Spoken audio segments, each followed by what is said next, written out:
तो ये नंगा पाँव माँ के बीच में आ रहे छे पतो ने बोटन के बाद आओ कि ना हुए लेकिन केवल वोट आया जीसू सागर भीगते हुए और नंगा पैर नायो 25 साल तू जब तू छात्र राजनीति में पूरा छात्र राजनीति में चुनाव लड़ा तब से 25 साल से अनवरत दिन रात इसी तरह से जनता की सेवा कर रहा हूँ।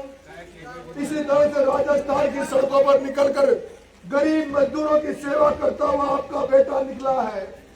और मैं आपसे कहना चाहता हूँ कि चाहे कहीं भी किसी भी जगह जरूरत पड़ी हो तो आपका बेटा खड़ा रहा है और इस जनसेवा करते हुए कई बार आपके बेटे को जेल यात्रा झेलनी पड़ी, कई बार आपके बेटे को पुलिस की लाठियां खानी पड़ी और कई बार आपके इस बेटे में 32 मुकदमे इस राजस्थान में लगे।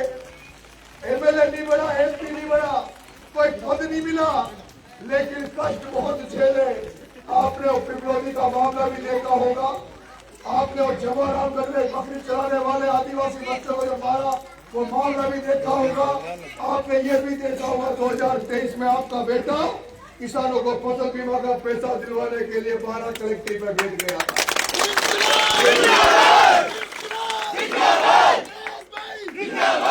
जैसा पिपलोदी के बच्चों को न्याय दिलवाया, जवाहरामगढ़ में न्याय दिलवाया, एक आपके नाहरगढ़ में 2 बच्चे लाइट से चिपक के मर गए थे, उनको 28 लाख रुपए दिलवाए। किसानों को धरना देकर फसल बीमा के 81 करोड़ दिलवाए। अगर तुम इस बार नरेश मीणा को 2.5 साल के लिए वोट देकर विधानसभा में भेज दोगे तो जो फसल बीमा के पैसों का तुम इंतजार कर रहे हो, जो लाइट वाले तुम्हारे यहाँ घरों पर बिल लेकर आ जाते हैं, रीडिंग लेने आ जाते हैं, लेकिन कभी कोई काम लाइट वालों से पड़ जाए तो फोन नहीं उठाते। थाने में जाते हो, थानेदार तुम्हारा बिना पैसे के काम नहीं करता। तहसील में चले जाओ, पटवा घर में चले जाओ, कहीं काम नहीं होता। चारों तरफ अगर फैला हुआ है तो भ्रष्टाचार फैला हुआ है। जिन लोगों को वोट देकर तुम चुनकर भेजते हो वो भी केवल जनता के लिए काम नहीं बल्कि राजनीति को व्यवसाय का धंधा बना लिया, पैसा कमाने का धंधा बना लिया।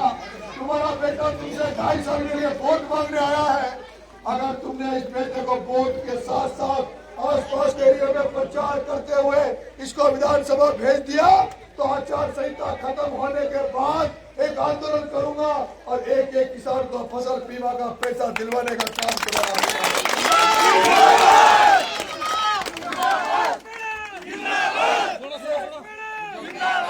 ये बाबा खाटू श्याम की कृपा हो रही है, ये इंद्र देवता की कृपा हो रही है, इसलिए आप लोगों को भी फ्री कर दिया प्रचार करने के लिए। आज तो भी फ्री कर दिया।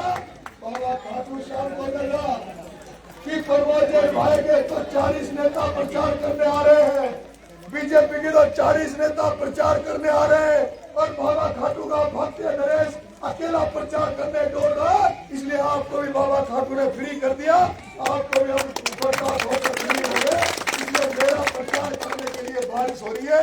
5-10 दिन तक खड़ा चले तो मैदान में उतर जाओ। मेरे पास कोई नेता नहीं है, पार्टी का झंडा नहीं है, मेरे पास तो तुम्हारा आशीर्वाद है, जनता जनार्दन का आशीर्वाद है। तुम्हारे भरोसे ये लड़का मैदान में उतरा, बड़े बड़े सेटों से चुनाव लड़ रहा है, उसको भरोसा विश्वास तो तुम्हारे ऊपर है। मेरे पास तो केवल जोश और उमंग है, हौसला है। मेहनत करने में कोई कसर नहीं छोड़ूंगा, मेहनत करने में कोई कसर नहीं छोड़ूंगा, पेड़ पड़ने में कोई कसर नहीं छोड़ूंगा। घर घर जाकर एक एक व्यक्ति तक पहुंचकर वोट मांग रहा हूँ। लेकिन जो दुश्मन है, जो प्रमोद भाया जो यहाँ से बार बार चुनाव जीतता था, उसको गांव में जा रहा तो कोई प्रचार में कोई आदमी नहीं मिल रहे, प्रचार में आदमी नहीं मिल रहे, कोई कुछ सवाल नहीं रहा। अब वो बोलना गया, अब वो बोलना गया, अब तो सोशल मीडिया व्हाट्सएप पे चला के बदनाम करने का प्रयास कर रहा है, दारू पिला के वातावरण को गंदा करने का प्रयास कर रहा है। जैसा उसने शिवराज जी नागर के चुनाव में जब खुद पर गोलियां चलवाई थी, अब कोई कह रहा है कि साहब इस बार को खुलवा के तुम्हारा नरेश का नाम ले सकता है। इसलिए अफवाह में नहीं आना, अफवाह में नहीं आना। फेसबुक व्हाट्सएप पे कोई गलत खबरें चला रहे, इनको जवाब देना सीखो, इनको जवाब दो कि नरेश मीणा तो बारिश में भी जनता के पैरों पर पड़ के वोट मांग रहा। भाया तू कशे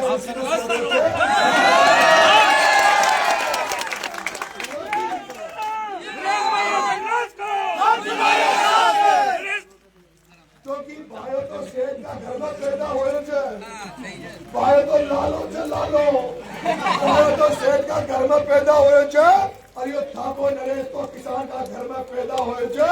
जो पैदा हो रहा जब से कष्ट झेल रहे हो, जो पैदा हुआ तब से ही कष्ट झेल रहा है। ये आपका बेटा तो कड़ाके की ठंड में पार्क भी करना चाहता है, आपका बेटे ने तो नस्ल की खेती भी करी है और झक्कर के टाइम पर खेतर में जार फलडा भी पीना है। किसी ये पानी काहे न पिला सके। मुझे खेरे जो मारा लाल कान सु अरे आप भी गाड़ी को भी बंद कर दो, हमें फालतू डीजल पड़ जाए आप लोग पकाई डोल दे पूरा अंता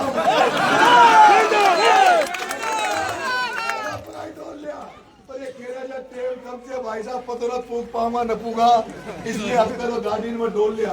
पर वो वादो कर रहे हो जो दासू, वो वादो कर रहे हो जो अगर थानापुर चुनाव जिता दियो तो एक एक गांव में तक एक गांव में आपको धन्यवाद देने पैदल आऊंगा, नंगे पैर आऊंगा, आपके गांव में बैठकर आपकी समस्याओं को सुनूंगा और उन्हीं समस्याओं को सरकारी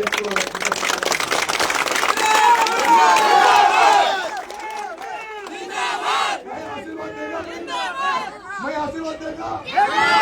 एक बार छतरी नहीं हटा अब दोनों हाथ करा नहीं, छतरी नहीं की चाहिए।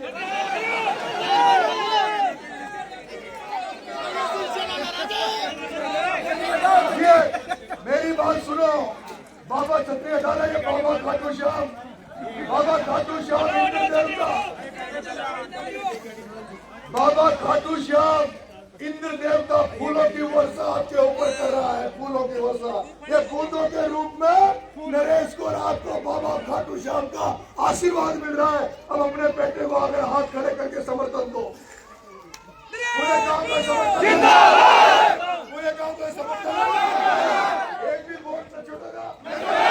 सरू समाज को आशीर्वाद मिलेगा, सरू समाज को एक भी वोट एक्टिविटी न होनी चाहिए। 2000 बंद करेंगे।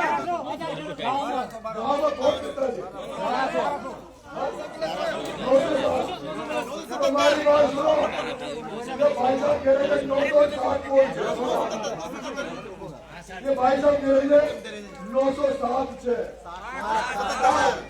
हमारे निवेदन से हाथ जोड़, अगर निवेदन माने तो 960 में सु 900 तो कर दीजिए, पर 958 मत करिए।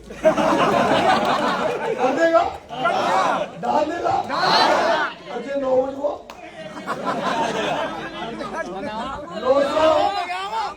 960 में सु एक वोट की छूट से 958 डलनी चाहिए।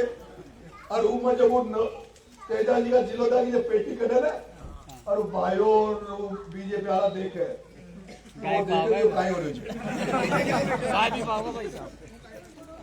एक भी नरेश के अलावा वोट नहीं होना चाहिए। मैं आपसे हाथ जोड़ निवेदन कर रहा हूँ, मुझे आशीर्वाद दो। आपका बेटा अकेला चुनाव लड़ रहा है, आपका बेटा एक तीसरा चुनाव है जो विधानसभा का 2 साल में लड़ रहा है। एक साधारण किसान के घर में पैदा होके कोई हिम्मत नहीं कर सकता, मेरी भी बस की नहीं है कि मैं चुनाव लड़ूं। लेकिन आज हजारों लोग बाहर के आके मुझे आशीर्वाद दे रहे हैं। मैंने 25 सालों का जो रिश्ते निभाए, व्यवहार निभाया है, इसलिए हजारों लोग गाड़ियां ले लेके मेरा प्रचार कर रहे हैं। अगर आपने आपके बेटे को इस बार बना दिया, और बनाया कि नहीं बनाया, आप तो अपना काम कर देना। हारना जीतना तो नीली छतरी वाले ईश्वर के हाथ में है। आप अपना काम कर देना, आप अपना काम कर देना। मैं आपसे कह रहा हूँ ऐसा रिश्ता बना कर जाऊंगा। ये जो छबड़ा का प्रचार करवा नहीं आ रहे थे, देवड़ी का नहीं आ रहे थे, पूरा राजस्थान से प्रचार करवा मारा आ रहे थे। वो आपसे खेल जाने जो सो रिश्तों बनाऊंगा। अगर मैं बद्रीनाथ कोई धरना देवा की पूरी थाई बुलाऊंगा तो हम आगे मारा जाऊंगा।